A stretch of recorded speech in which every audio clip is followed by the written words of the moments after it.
the 2006 summer issue of the Journal of Public Health focused on the 25th anniversary of the first scientific description of HIV/AIDS. It focused on the arrival of this disease at America's doorstep. I assert that due to dubious government disease management, political culpability, homophobia, and an apathetic healthcare industry, the disease has only been slightly managed better than it was 2 decades ago. And now Black women have grown as essential carriers of the disease. I think we should talk a little bit about the ecological milieu in which the disease is manifested. And as Dr. Perry so aptly pointed out, the environment in sub-Saharan Africa, we should also talk about the environment in the Black community. There is a parallel environment. As change agents, we have to be sophisticated enough to know what kind of environment we're working in. We have to be sophisticated enough to know what kind of environment we need to create systems of health in. HIV/AIDS has been assigned to immoral and irresponsible behavioral lifestyles. There's a prevailing belief that those who engage in this lifestyle are betraying the sanctity of Black cultural values, are allowing themselves to be victims to this thing called conspiracy belief, and do not garner compassion and apathy akin to victims of systemic issues such as unemployment, housing discrimination, victimization, and even violence that's perpetuated upon them. They are blamed for what happens to them, and women are blamed particularly for what happens to them. So consequently, sophisticated systems of multidisciplinary services that span across agencies and institutions, coupled with culturally appropriate and relentless public service announcements, must be utilized within our community that work to protect its integrity and cultural fabric. Networks that are necessary to combat this disease need to be sophisticated and multidisciplinary, because the 2006 HIV/AIDS Modernization Act is not funded enough. It's not funded enough. And regardless of who gets to the White House next year, we cannot rely upon that act or upon one person, okay?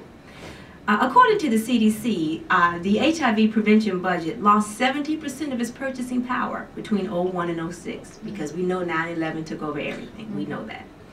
So let's talk about a conglomerate of ideological schisms within the Black community which continue to serve as major barriers to the creation of helping systems for families and members who have HIV/AIDS with a focus on women. Family wouldn't be family without women. Let's just get that out of the way. The CDC, the National Black AIDS Institute of LA, the National Minority AIDS Council of DC, and other organizations have sounded the alarm that this disease has spread fast among Black women in the past decade. And a great deal of public attention has been focused on HIV/AIDS-related illnesses.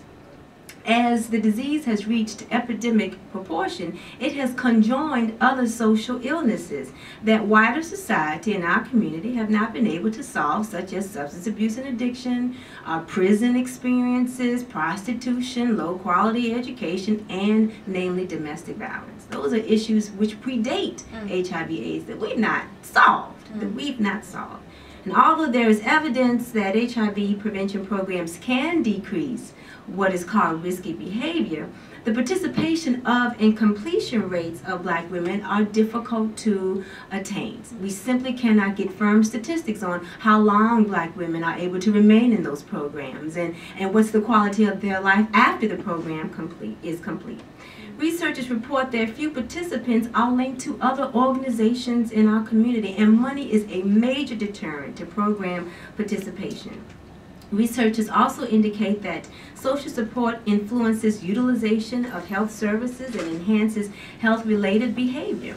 So the influence of social and community support in Black culture should not be minimized in the eradication of the virus. This influence, however, is found in how people believe and what kind of value is placed on HIV/AIDS, what leadership is saying about HIV/AIDS. Okay, we know that ideology is huge in the Black community. Huge, huge, huge, huge, huge. The conceptual framework that allows us to view the world, that allows us to understand themselves, that allows us to realize what is right, what is wrong, what is deviant, what is moral, confers legitimacy and authority, which is directly tied to who holds power. To who holds power. It's a framework that is culturally applicable, which we funnel through our economic systems, our political systems, our social systems. We're given the landscape in our community, okay, given the landscape. Those persons who have achieved status holds power. And how do we determine status? By asking questions. What do you do? Where do you live? What do you have? What do you have? And we get into this middle class, you know, framework by sizing people up based upon what do you do, what do you have, how much money you have, where do you live. And that has great ramifications for then what happens afterwards. Okay. So those cultural beliefs are still very important in the community if you live through them. For example, the flexibility of male-female roles. The traditional gender-assigned identities, the way in which our children are reared, which is circular, our extended family formation, our strong work ethic, our strong racial and family identity, our strong group affiliation, our value on educational attainment, our value on political affiliation. Let me pause here. I'm from Richmond. Was at home some weeks ago. Drove through one of the project areas that I'm familiar with. I grew up with children there. Obama, Biden signs all over the place. So even people who live in the projects have a strong political association and a resolute spiritual orientation that's a part of our community life. But when you betray those values, you get in trouble. You get into trouble.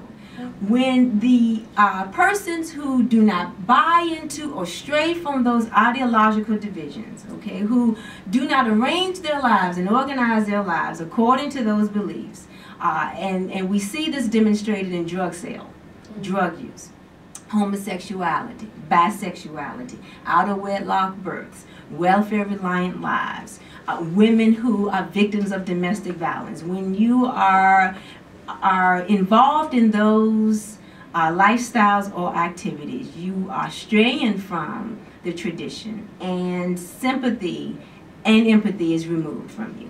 HIV/AIDS then has no sympathy, and it carries the extra form of stigma. So we find, for example, significant helping systems in our community. Okay, we know that Black people, the Black church, and I use that universally, that family and community all serve as cornerstones for problem resolution, unresolved conflict, and for family and community survival. But in regards to HIV/AIDS, something very different happens. And although, yes, we have Black churches who have HIV/AIDS ministries, we know about the Balm in Gilead, we know about the Black Church Week of Prayer for the healing of AIDS, we know that Panesia Steele and Shirley Ralph are out here doing their thing, and our sister Jackie Patterson. But church and community involvement tend to grow become very differently when HIV/AIDS enters the picture. We know, for example, that involvement in Black church, if you will, creates for you an organic social network, okay, where persons then are at your disposal for career choices, for advice for your career or your college choices, as sources of referrals and recommendations, or as sources for a service or tutorial programs, for example, or medical advice. But with HIV/AIDS, that simply does not happen, okay? That doesn't happen for women. It doesn't happen for their families. They are stigmatized. They don't have access to those liaisons, okay? And many of our women and our men, if you will, experience incarceration, drug abuse, intermittent employment, and violence. They reside in less cohesive neighborhoods, are segregated environmentally and socially, are isolated and marginalized, very similar to what is happening in sub-Saharan Africa. So Fuller, who we all know, Robert Fuller, asserts that the impact of stigma on HIV/AIDS among African Americans is an important area of development of interventions capable of creating tolerance, acceptance, and compassion.